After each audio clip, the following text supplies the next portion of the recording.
Hey there, ladies and gentlemen. Welcome back to the Food Experience.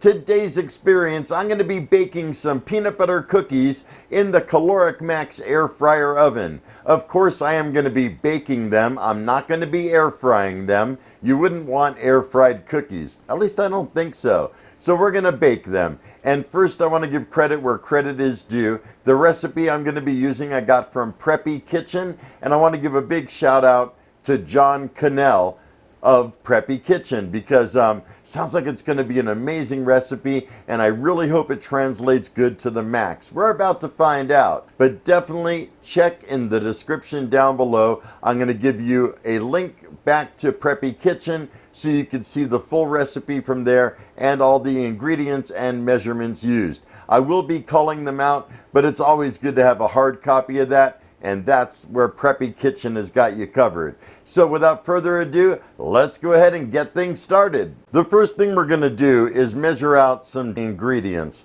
I prefer to weigh them out rather than to use measuring cups and spoons. So first we're going to turn on the digital scale. I'm going to start with a bowl that has a sifter, zero out the scale, and we're going to measure out 180 grams of flour. So that's basically 1.5 cups of all-purpose flour. Next, I need 3/4 of a teaspoon of baking powder. It should be 3 grams. Perfect. And I'm going to go ahead and add that to the flour. Next, I need 1/2 cup of brown sugar. That's about 100 grams. Next, 1/2 cup of sugar, and that's also going to be 100 grams. Then I'm going to need a cup of peanut butter, which is going to be 250 grams. There we go. Next, you want to sift the flour and baking powder together. And this sifter has fairly small holes, so it doesn't just go right through it.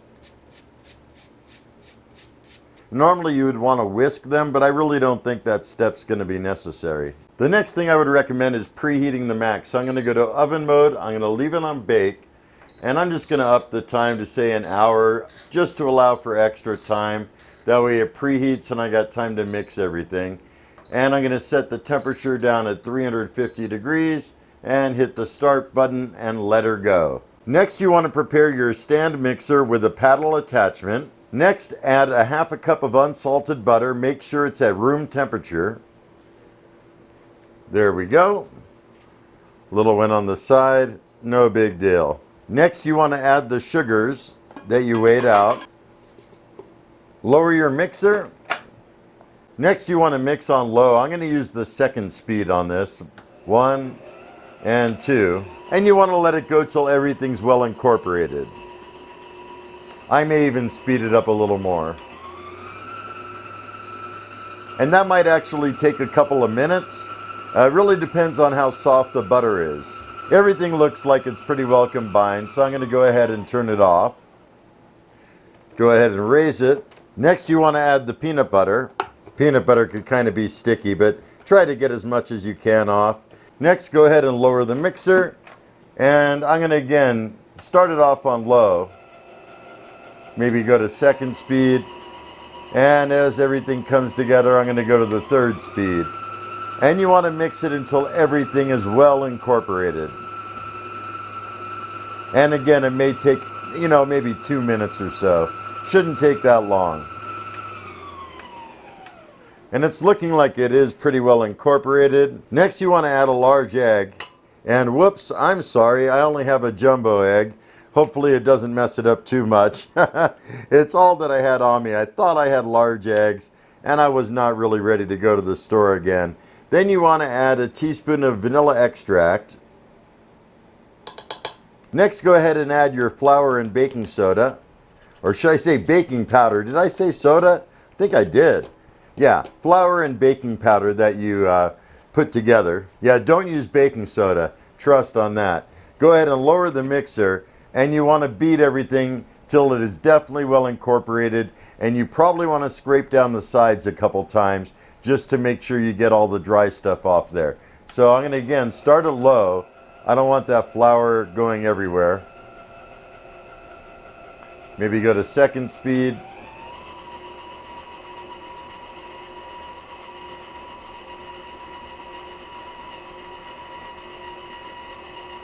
And once all the flour is kind of beaten in, I'm going to take it up to 3rd speed. I got 6 speeds to choose from. I will not be needing the faster speeds. This is plenty fast enough. And like I said, you may want to turn it off and scrape the sides, make sure there's nothing remaining. It's already looking like dough, I'll tell you what. It's doing a pretty darn good job. And you know what? I will list the link to where I got the stand mixer off of Amazon. In fact, everything I use in this video, I will include links for, in addition to the recipe link that I already mentioned. And I think that's looking like it's pretty good. Yeah, nothing stuck to the paddle. That's really amazing. So I'm going to remove the paddle, and hopefully this is the right consistency. Hopefully that's right. It's the first time ever making peanut butter cookies from scratch. I've made other cookies from scratch, but not peanut butter. And it looks like it may need a little bit more moisture. I don't know. Looks a little dry. So I'm going to go ahead and remove the mixer bowl. I am going to bake them on the bake tray that comes with the Maxx. And I also got a silicone mat from Amazon. I had to cut it up a little bit so it would fit. It mostly fits. But I'm going to do the cookies right on here. Otherwise, if you're using a regular oven and a regular cookie sheet, then you'll want to line it with parchment paper. Next, I'm going to get out my handy dandy scale again. And you want to make sure each cookie is right around 40 grams, okay? So let's see what we got here so I can kind of gauge it. That's a little bit too much, and it may take some practice to get used to it. 41, that's close enough. And what you want to do is kind of roll these up into a ball as best you can. I'm not really a good baker. I'm more into cooking meats and stuff, but yeah, there you go. So I'm going to go ahead and repeat this process as many times as it takes to fill up this sheet. And you want to make sure there's definitely like a couple inches spacing above and to the left or right of these. I got 9 cookies basically, and hopefully I'd left enough room. We're going to find out. And I've never done this before, like I said, but basically what you want to do is use a fork and press them down. Yeah, I think these are a little drier than what I saw in the other guy's video, and I'm not quite sure why that is. But you kind of want to slide it off. Yeah, these are definitely a little bit more crumbly, you know. And I doubt that John will watch my video to maybe correct me, but if he finds his way to my video, great, John, I would love to hear from you.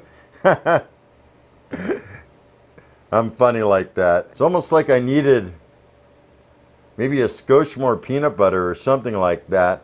Now we're going to go to the Maxx, which is definitely preheated. I'm going to put it in the bake to position. Close the doors, and you want to bake for about 10 minutes, so I'm going to set it on 10 minutes. And let her go. All right, time is up. 10 minutes has elapsed. I'm going to go ahead and turn off the Maxx. And you basically want to let the tray full of cookies cool down. Do not remove them from the tray until the tray is cool to the touch. You could leave the doors open, being that the Maxx has French doors. All the heat's going to run out right away. If you're using a regular oven, you may want to remove it. In fact, I could remove them. It's not going to be a big deal.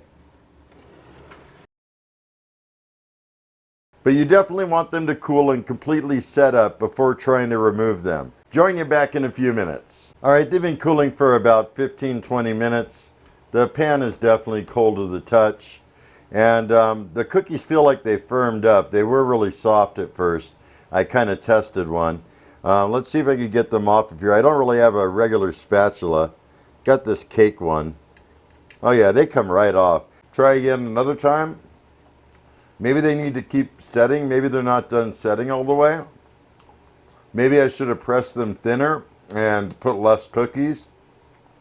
I don't know.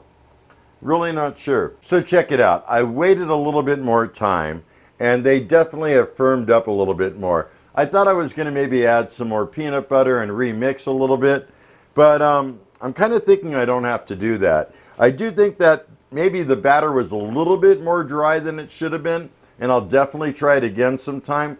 But I'm just going to leave everything as is for now, you know? Sometimes these cooking experiences, when they are my first time, aren't 100%, and I don't blame the Max. I don't blame his recipe. It's got to be something else. Maybe it's because of the jumbo egg I added. I'm not exactly sure, but taste-wise, they're good. They definitely crispened up a little bit, but they're not too crisp. They're still nice and soft. Good flavor. The flavor's actually really spot on, you know? At least for what I expect out of a peanut butter cookie. So I'm going to go ahead and bake the rest off camera because I really don't need to keep you guys here for that. But just know this is a little bit of a learning experience. You're welcome to proceed and try it on your own. Maybe you'll have a different experience than I did. But like I said, I will put a link in the description for his recipe over at Preppy Kitchen. So overall, I'm pretty happy with it, but I am going to want to try it again at some point in the future. So I hope you guys enjoyed this experience. I hope you guys got something from it.